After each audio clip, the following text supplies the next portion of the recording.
નમસ્કાર વિદ્યાર્થી મિત્રો, આજે આપણે ધોરણ 12 વિજ્ઞાન પ્રવાહના વિદ્યુત ભાર અને વિદ્યુત ક્ષેત્ર ચેપ્ટરના એક ટોપિકની વાત કરવાના છીએ, જે ટોપિકનું નામ છે વિદ્યુત ક્ષેત્ર, ઇલેક્ટ્રિક ફિલ્ડ.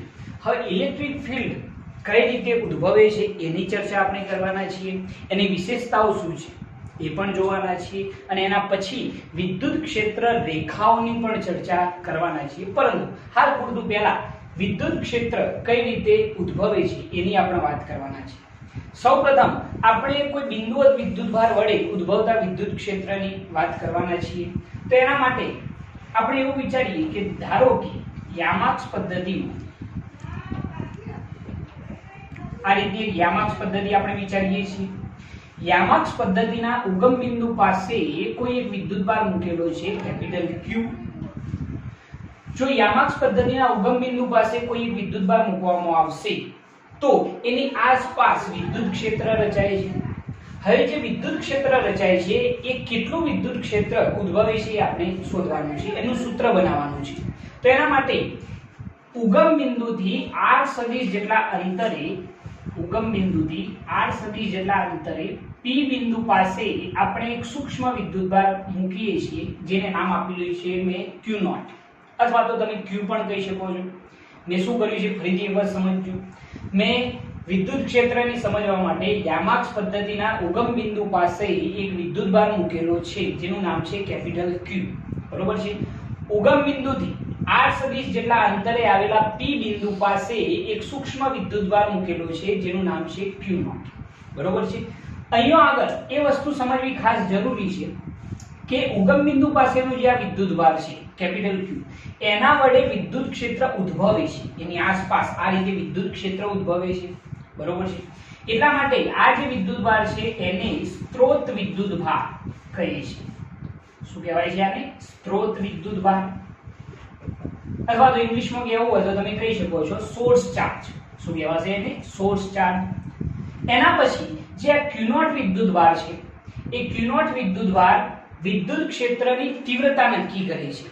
એટલા માટે આ જે સૂક્ષ્મ વિદ્યુતભાર છે એને કહેવું હોય તો આપણે કહી શકીએ છીએ પરીક્ષણ વિદ્યુતભાર. અને કયો વિદ્યુતભાર કહેવાય છે? પરીક્ષણ વિદ્યુતભાર.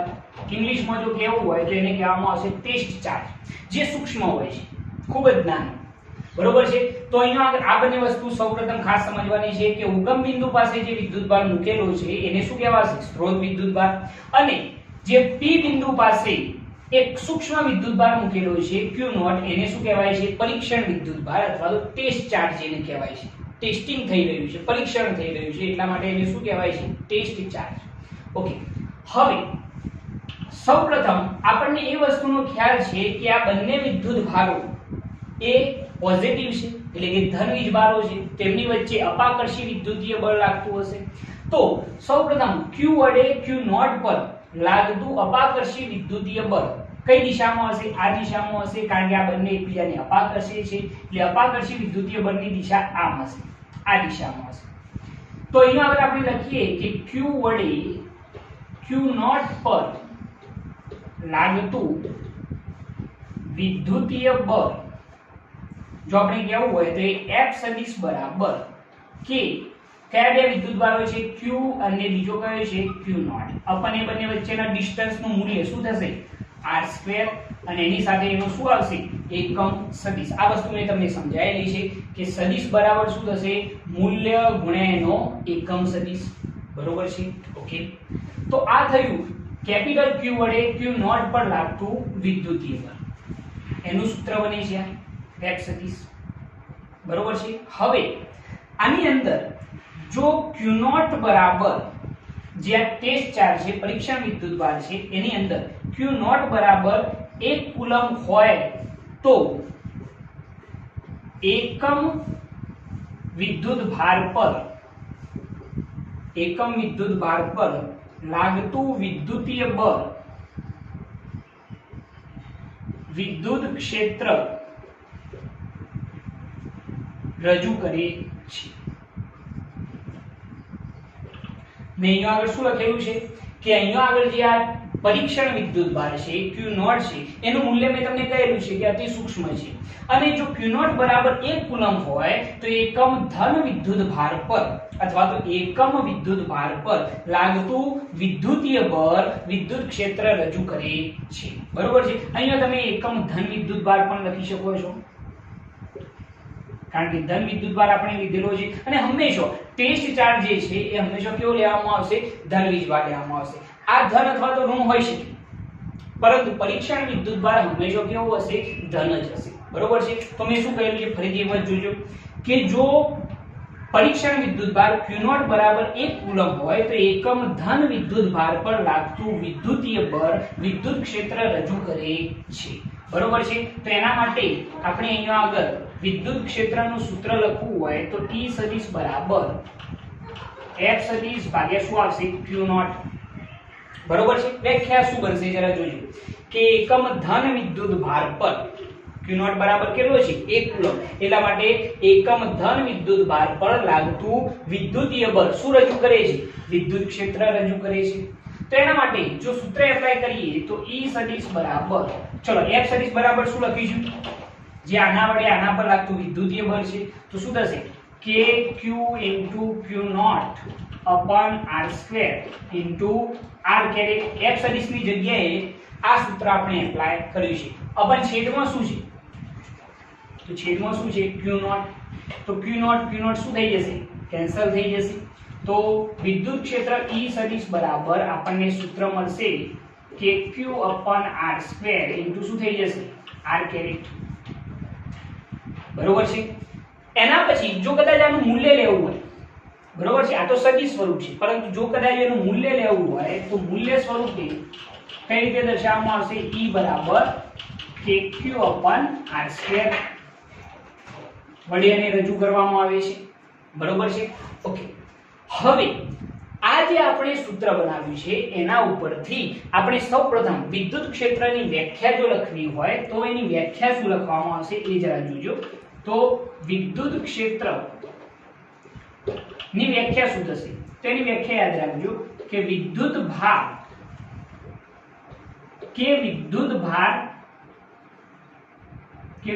ભારના તંત્રની આસપાસના જેટલા વિસ્તારમાં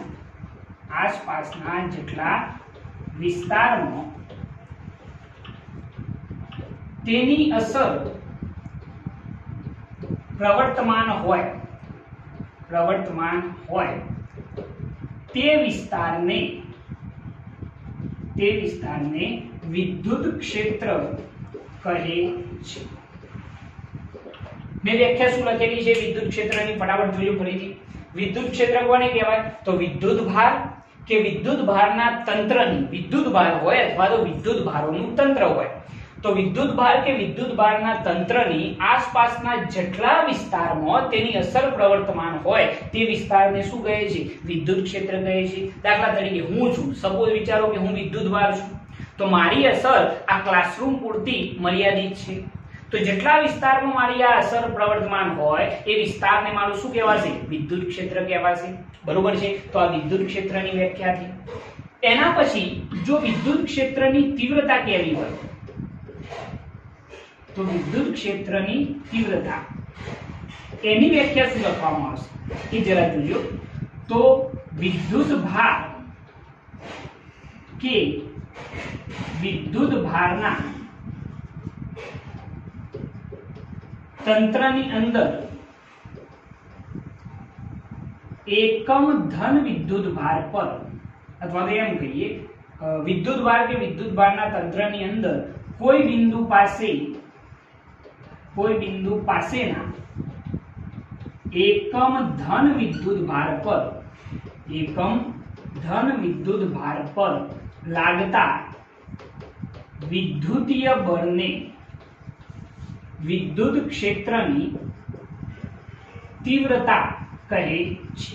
વ્યાખ્યા સરસ બની ગઈ છે મિત્રો જરા જોજો અહીંયા આગળ વ્યાખ્યા શું લખેલી છે કે વિદ્યુત ક્ષેત્રની તીવ્રતા કોને કહેવાય છે ઇલેક્ટ્રિક ફિલ્ડની ઇન્ટેન્સિટી જે કહેવાય છે ઇંગ્લિશમાં એ કોને કહેવામાં આવશે તો વિદ્યુત ભાર કે વિદ્યુત ભારના તંત્રની અંદર કોઈ બિંદુ પાસેના એકમ ધન વિદ્યુત ભાર પર લાગતા વિદ્યુતીય બળને શું કહે છે? વિદ્યુત ક્ષેત્રની તીવ્રતા કહે છે. બરોબર છે. કોઈ પણ આ વિદ્યુત ભાર અથવા તો વિદ્યુત ભારોનું તંત્ર એની અંદરના કોઈ બિંદુ પાસે એકમ ધન વિદ્યુત ભાર પર લાગતા વિદ્યુતીય બળને વિદ્યુત ક્ષેત્રની શું કહેવાય છે? તીવ્રતા કહે છે. ઓકે, એના પછી જો બીજો એક પોઈન્ટ આપણે આની અંદર સમજવો હોય તો આપણે શું સમજીશું એ જરા જોજો કે આપણે જે આ વિદ્યુત ક્ષેત્રનું સૂત્ર મેળવ્યું છે E સદિશ બરાબર F સદિશ upon Q, એના ઉપરથી બીજી કેટલીક માહિતી આપણને મળી શકે છે. એ માહિતી શું છે જરા જોજો. તો સૌપ્રથમ વિદ્યુત ક્ષેત્રનો જો SI એકમ લખવો હોય તો SI એકમ શું રજૂ કરી શકાય? તો આપણે જાણીએ છીએ કે E બરાબર આપણે સૂત્ર શું લખ્યું છે? F upon Q. તો SI એકમ લખવો હોય તો શું બનશે? બળનો એકમ કયો છે? ન્યૂટન. અને વિદ્યુત ભારનું શું થાય? કુલમ. તો ન્યૂટન પ્રતિ કુલમ અથવા તો વોલ્ટ પ્રતિ શું લખવામાં આવે છે? મીટર. બરોબર છે. અથવા તો વોલ્ટ ઇન્ટુ મીટરની માઈનસ 1 ઘાત પણ લખી શકો છો. બરોબર છે. ઓકે, SI એકમ લખ્યા પછી જો પારિમાણિક સૂત્ર લખવું હોય તો પારિમાણિક સૂત્ર શું બનશે? તો આપણે જાણીએ છીએ કે આ રહ્યું સૂત્ર. બળનું પારિમાણિક સૂત્ર શું બને છે? m1 l1 t - 2. બરોબર છે. અને વિદ્યુત ભારનું શું થશે? a1 t1. જો સાદુરૂપ આપીએ તો પારિમાણિક સૂત્ર શું બની જશે? m1 l1 t - 3, કારણ કે t ની 1 ઘાત અંશમાં જાય કેવી થાય? માઈનસ થશે. અને a ની 1 ઘાત જો અંશમાં જશે તો એ પણ માઈનસ થઈ જશે. આવા ક્વેશ્ચન તમારે MCQ ની અંદર બોર્ડ લેવલે પૂછાઈ શકે છે, એટલે ખાસ તમારે એને સમજવાનો રહેશે. તો આ જે થયો એ વિદ્યુત ભારનો SI એકમ છે અને આ જે છે એ વિદ્યુત ક્ષેત્રનું પારિમાણિક સૂત્ર છે. તો ઓલ ઓવર આપણે જે આ થિયરીની અંદર સમજ્યા છીએ એ શું સમજ્યા છીએ જરા સમજજો કે વિદ્યુત ક્ષેત્ર સૌપ્રથમ કઈ રીતે રજૂ કરી શકાય. તેના માટે મેં શું વિચારેલું છે? મેં યામાક્સ પદ્ધતિમાં કોઈ એક વિદ્યુત ભાર ઉગમ બિંદુ પાસે મૂકેલો છે જેને શું નામ આપેલું છે? સ્ત્રોત વિદ્યુત ભાર. શું નામ આપેલું છે? સ્ત્રોત વિદ્યુત ભાર, અથવા તો એને શું કહેવાય છે? Source charge. શું કહીશું આને? Source charge. ઉગમ બિંદુથી r સદિશ જેટલા અંતરે p બિંદુ પાસે કયો વિદ્યુત ભાર મૂકેલો છે? Q0 અથવા તો Q પણ તમે કહી શકો છો. એને આપણે શું નામ આપેલું છે? પરીક્ષણ વિદ્યુત ભાર. બરોબર છે. આને સ્ત્રોત વિદ્યુત ભાર કેમ કહેવાય? કારણ કે આ વિદ્યુત ભાર જે છે એ વિદ્યુત ક્ષેત્ર ઉત્પન્ન કરે છે, એટલા માટે એને શું કહેલો છે? સ્ત્રોત વિદ્યુત ભાર કહેલો છે. અને Q0 જે છે એ વિદ્યુત ક્ષેત્રની તીવ્રતા નક્કી કરે છે, એટલા માટે એને શું કહેવાય છે? પરીક્ષણ વિદ્યુત ભાર કહે છે. ઓકે, હવે આપણે જાણીએ છીએ કે Q વડે Q0 પર કંઈક ના કંઈક વિદ્યુતીય બળ લાગવાનું છે. તો એને લખેલું છે કે Q વડે Q0 પર લાગતું અપાકર્ષી વિદ્યુતીય બળ. અપાકર્ષી હશે ને, કારણ કે આ ધન વીજભાર છે અને આ પણ ધન વીજભાર છે, તો બંને વચ્ચે કયું બળ લાગવાનું? અપાકર્ષી વિદ્યુતીય બળ. આને દૂર ધકેલશે. બરોબર છે. તો Q વડે Q0 પર લાગતું વિદ્યુતીય બળ F સદિશ બરાબર K Q * Q0 / r² શું થઈ જશે? r કેરેટ, કારણ કે મેં સદિશ સ્વરૂપ બતાવેલું છે. બરોબર છે. ઓકે, હવે જો Q0 બરાબર 1 કુલમ હોય, બરોબર સમજજો કે આ Q0 બરાબર જે સૂક્ષ્મ વિદ્યુત ભાર છે, જો એ Q0 બરાબર 1 કુલમ હોય તો એકમ ધન વિદ્યુત ભાર પર લાગતું વિદ્યુતીય બળ વિદ્યુત ક્ષેત્રને રજૂ કરે છે. યાદ રાખજો કે જો આ Q0 બરાબર આપણે 1 કુલમ મૂકી દઈએ તો એકમ ધન વિદ્યુત ભાર પર લાગતું વિદ્યુતીય બળ કોને રજૂ કરે છે? વિદ્યુત ક્ષેત્રને રજૂ કરે છે. એના ઉપરથી મેં અહીંયા એક સૂત્ર લખેલું છે કે વિદ્યુત ક્ષેત્ર E સદિશ બરાબર શું લખેલું છે? F સદિશ બાય Q0. બરોબર છે. એકમ ધન વિદ્યુત ભાર પર લાગતું વિદ્યુતીય બળ શું રજૂ કરે છે? વિદ્યુત ક્ષેત્ર રજૂ કરે છે. તો E સદિશ બરાબર F સદિશની જગ્યાએ આ સૂત્ર ભાગે છેદમાં શું આવશે? Q0 શું થઈ જાય? કેન્સલ થઈ જશે. તો વિદ્યુત ક્ષેત્ર E સદિશ બરાબર સૂત્ર શું બન્યું કે Q/r² શું થઈ જશે? r caret. બરોબર છે. એના પછી જો એનું મૂલ્ય રજૂ કરવું હોય તો E બરાબર શું લખાય? ખાલી કે Q/r². બરોબર છે. એના પછી એનો SI એકમ શું થશે? તો આ સૂત્ર છે. SI એકમ લખવું હોય તો શું થાય? ન્યૂટન પર કુલમ અથવા તો વોલ્ટ પ્રતિ મીટર. અને પારિમાણિક સૂત્ર શું થાય? તો બળનું શું થાય? m1 l1 t - 2 અને વિદ્યુત ભારનું શું થશે? a1 t1. સાદુરૂપ આપીએ તો પારિમાણિક સૂત્ર શું બની જાય? m1 l1 t - 3 a - 1. બરોબર છે. ઓકે, આની અંદર આપણે વિદ્યુત ક્ષેત્રની વ્યાખ્યા લખેલી છે. વ્યાખ્યા યાદ રહેશે ને? વ્યાખ્યા શું કહેલી છે મેં લખી હતી હા, કે વિદ્યુત ભાર કે વિદ્યુત ભારના તંત્રની આસપાસના જેટલા વિસ્તારમાં તેની અસર પ્રવર્તમાન હોય એ વિસ્તારને શું કહે છે? વિદ્યુત ક્ષેત્ર કહે છે. વ્યાખ્યા યાદ રાખજો જે મેં આગળ લખી હતી. બરોબર છે. વિદ્યુત ભાર કે વિદ્યુત ભારના તંત્રની આસપાસના જેટલા વિસ્તારમાં તેની અસર પ્રવર્તમાન હોય એ વિસ્તારને શું કહેવાશે? વિદ્યુત ક્ષેત્ર. અને બીજી વ્યાખ્યા લખી હતી વિદ્યુત ક્ષેત્રની તીવ્રતા. વિદ્યુત ક્ષેત્રની તીવ્રતા કોને કહી હતી? તો વિદ્યુત ભાર કે વિદ્યુત ભારના તંત્રની અંદરના કોઈ બિંદુ પાસે એકમ ધન વિદ્યુત ભાર પર લાગતા વિદ્યુતીય બળને શું કહે છે? વિદ્યુત ક્ષેત્રની તીવ્રતા કહે છે. જે વ્યાખ્યા મેં હાલ પૂરતી લખી હતી. બરોબર છે. તો આ રીતે તમે બિંદુવત વિદ્યુત ભાર વડે ઉદ્ભવતા વિદ્યુત ક્ષેત્રનું સૂત્ર મેળવી શકો છો. જે આ યાદ રાખજો કે E બરાબર શું આવશે? kq/r². અને જો સદિશ સ્વરૂપે લખવું હોય તો E સદિશ બરાબર kq/r² ઇન્ટુ શું થઈ જશે? r caret. બરોબર છે. તો આ રીતે તમે આ થિયરી સોલ્વ કરી શકો છો. ઓકે. હવે આપણે વિદ્યુત ક્ષેત્રની તીવ્રતા જે આપણે જોઈ છે, વિદ્યુત ક્ષેત્રની આખી થિયરી જોઈ છે. હવે એના પછી વિદ્યુત ક્ષેત્રની જે વિશેષતાઓ છે એ વિશેષતાઓની આપણે વાત કરવાના છે. હવે વિશેષતાઓ કઈ કઈ છે જરા જોજો. સૌપ્રથમ પહેલી વસ્તુ કે આ જે q વિદ્યુત ભાર છે એને શું કહેવામાં આવે છે? સ્ત્રોત વિદ્યુત ભાર. અને q0 વિદ્યુત ભારને શું કહેવામાં આવશે? પરીક્ષણ વિદ્યુત ભાર. તો પહેલો પોઈન્ટ એ જ છે આપણો કે વિદ્યુત ક્ષેત્ર ઉત્પન્ન કરતા વિદ્યુત ભારને શું કહેવાય છે? સ્ત્રોત વિદ્યુત ભાર કહે છે. બરોબર છે. સ્ત્રોત વિદ્યુત ભાર અથવા તો એને શું કહીશું? Source charge. કારણ કે વિદ્યુત ક્ષેત્ર શું કરે છે? આ રીતે ઉત્પન્ન કરે છે. બરોબર છે. એના પછી બીજો પોઈન્ટ એની અંદર એ છે કે વિદ્યુત ક્ષેત્રની તીવ્રતા નક્કી કરતા વિદ્યુત ભારને પરીક્ષણ વિદ્યુત ભાર કહે છે. જેને આપણે કહીએ છીએ ટેસ્ટ ચાર્જ. બરોબર છે. તો સૌપ્રથમ આ માહિતી સૌથી ઇમ્પોર્ટન્ટ રહેશે કે વિદ્યુત ક્ષેત્ર ઉત્પન્ન કરતા વિદ્યુત ભારને શું કહેવામાં આવશે? સ્ત્રોત વિદ્યુત ભાર. વિદ્યુત ક્ષેત્ર ઉત્પન્ન કરતા વિદ્યુત ભારને શું કહીશું? સ્ત્રોત વિદ્યુત ભાર. અને સ્ત્રોત વિદ્યુત ભાર અહીંયા કોણ છે? તો કેપિટલ Q. અને વિદ્યુત ક્ષેત્રની તીવ્રતા નક્કી કરતા વિદ્યુત ભારને શું કહેવાય છે? પરીક્ષણ વિદ્યુત ભાર. આની અંદર એક બીજો પોઈન્ટ જો આપણે એડ કરવો હોય તો એ આપણે એડ કરી શકીએ છીએ કે ઘણા સ્ટુડન્ટો એમ પણ વિચારે છે કે સાહેબ Q વડે Q0 પર કંઈક ના કંઈક અપાકર્ષી વિદ્યુતીય બળ લાગે છે, તો Q0 વડે પણ Q પર કંઈક ના કંઈક અપાકર્ષી બળ લાગતું હોવું જોઈએ. કારણ કે આપણે જાણીએ છીએ કે કુલંબીય ફોર્સ જે છે એ ન્યૂટનના ગતિના ત્રીજા નિયમનું શું કરે છે? પાલન કરે છે. એટલે કે Q વડે Q0 પર બળ લાગશે તો Q0 વડે Q પર પણ બળ લાગવાનું છે.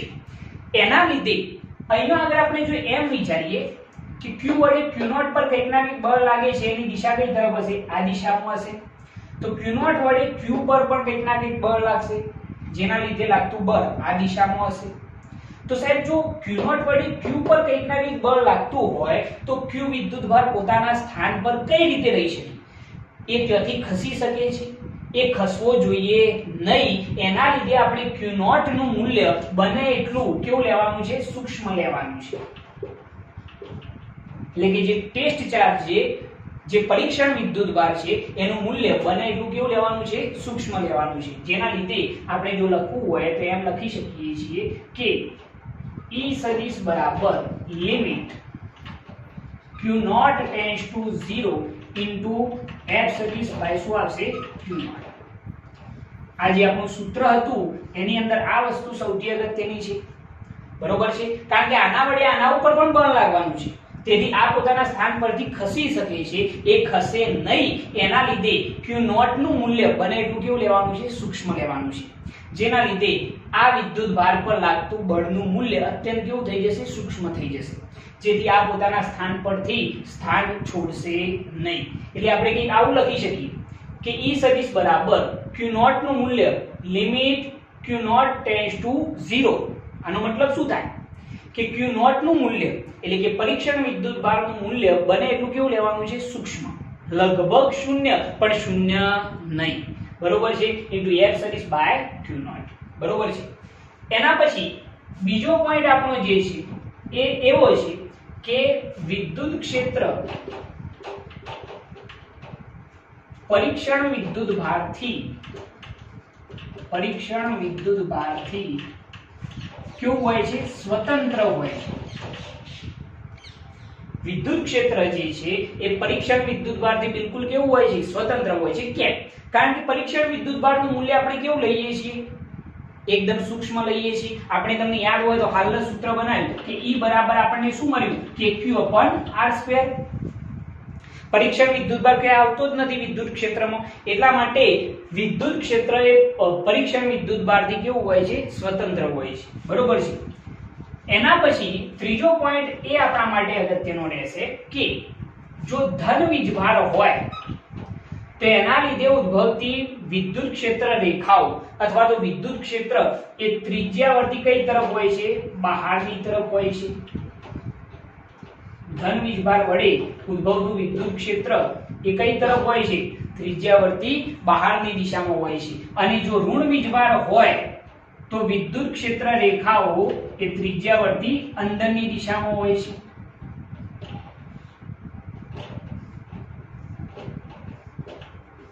આ રીતે આ વસ્તુ યાદ રાખજો કે જો ધન વીજભાર હોય તો ક્ષેત્ર રેખાઓ ત્રિજ્યાવર્તી કઈ તરફ, બહારની દિશામાં, અને જો ઋણ વીજભાર હોય તો વિદ્યુત ક્ષેત્ર રેખાઓ કઈ તરફ આવતી હોય છે, અંદરની તરફ આવતી હોય છે, બરોબર છે. ઓકે, એના પછી ચોથો પોઈન્ટ જે છે એવો રહેશે કે વિદ્યુત ક્ષેત્ર E ચલે છે 1 શું આવશે, R². આનો મતલબ શું છે, આપણે હાલ સૂત્ર શું તારવ્યું હતું કે E બરાબર કે Q શું હતું, R². તો વિદ્યુત ક્ષેત્ર એ અંતરના વર્ગના શું હોય છે, વ્યસ્ત પ્રમાણમાં હોય છે. આનો મતલબ શું થાય કે જેમ જેમ વિદ્યુત ભારથી અંતર વધતું જાય તેમ તેમ વિદ્યુત ક્ષેત્ર કેવું થાય, ઓછું થતું જશે. કારણ કે આ મૂલ્ય જેમ જેમ વધે એમ વિદ્યુત ક્ષેત્ર શું થાય, ઘટે. મતલબ શું થયો કે Q વિદ્યુત ભાર વડે આ જે વિદ્યુત ક્ષેત્ર ઉદ્ભવી રહ્યું છે એની અંદર તમે આ વિદ્યુત ભારથી જેટલા દૂર જશો એટલે કે અંતર જેટલું વધશે એટલું વિદ્યુત ક્ષેત્ર શું થશે, ઘટશે. એનો મતલબ આ છે કે વિદ્યુત ક્ષેત્ર એ અંતરના શું હોય છે, વ્યસ્ત પ્રમાણમાં હોય છે. જો આપણે એનો આલેખ દોરવો હોય તો એનો આલેખ કંઈક આવો આવશે, આ રીતે, બરોબર છે. E વિરુદ્ધ R નો આલેખ છે, બરોબર. અને આની અંદર એક વસ્તુ ખબર પડી જશે તમને કે જેમ જેમ અંતર વધે છે એમ એમ વિદ્યુત ક્ષેત્ર શું થાય છે, ઘટે છે, બરોબર. અહીંયા લખવો એમ લખી શકો છો તમે કે E ચલે છે 1/R². ઓકે, એના પછી પાંચમો પોઈન્ટ એ છે કે વિદ્યુત ક્ષેત્રનો સૌપ્રથમ ખ્યાલ કોને આપ્યો હતો, તો ફેરાડે આપ્યો હતો. આ વસ્તુ યાદ રાખજો કે વિદ્યુત ક્ષેત્રનો સૌપ્રથમ ખ્યાલ કયા સાયન્ટિસ્ટે આપ્યો હતો, તો ફેરાડે નામના સાયન્ટિસ્ટે આપ્યો હતો, બરોબર છે. આ રીતે તમે બધી જ વિશેષતાઓ જે છે આની એ તમે અહીંયા આગળ લખી શકો છો, બરોબર. તો સૌપ્રથમ પહેલી વિશેષતા કઈ છે, તો આ કયો ચાર્જ, સ્ત્રોત વિદ્યુત ભાર અથવા તો કયો ચાર્જ કહેવાશે, સોર્સ ચાર્જ. અને આને શું કહેવાશે, ટેસ્ટ ચાર્જ અથવા તો પરીક્ષણ વિદ્યુત ભાર. બીજો, વિદ્યુત ક્ષેત્રની તીવ્રતા નક્કી કરતા વિદ્યુત ભારને શું કહેવાય, પરીક્ષણ વિદ્યુત ભાર. ઓકે, એની અંદર મેં તમને કહેલું છે કે પરીક્ષણ વિદ્યુત ભારનું મૂલ્ય બને એટલું કેવું રાખવાનું છે, નાનું. કેમ? કારણ કે આના વડે આના ઉપર બળ લાગશે જેથી આ પોતાના સ્થાનથી ખસી ન જાય, એટલે આનું મૂલ્ય બને એટલું કેવું રાખવાનું, નાનું રાખવાનું છે. બીજું, વિદ્યુત ક્ષેત્ર પરીક્ષણ વિદ્યુત ભારથી કેવું હોય, સ્વતંત્ર હોય, બરોબર છે. જે મેં તમને પહેલા સમજાવ્યું કે Q0 નું કઈ એટલું બધું મહત્વ રહેશે નહીં, બરોબર. એના પછી ત્રીજો કે ધન વીજભાર વડે ઉદ્ભવતું વિદ્યુત ક્ષેત્ર ત્રિજ્યાવર્તી કઈ તરફ, બહારની તરફ. અને ઋણ વીજભાર વડે ઉદ્ભવતું વિદ્યુત ક્ષેત્ર ત્રિજ્યાવર્તી અંદરની તરફ હોય છે.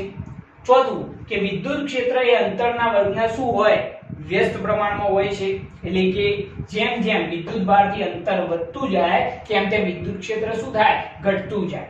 અને વિદ્યુત ક્ષેત્રનો સૌપ્રથમ ખ્યાલ કયા સાયન્ટિસ્ટે આપ્યો હતો તો ફેરાડે નામના સાયન્ટિસ્ટે આપ્યો હતો. બરોબર છે.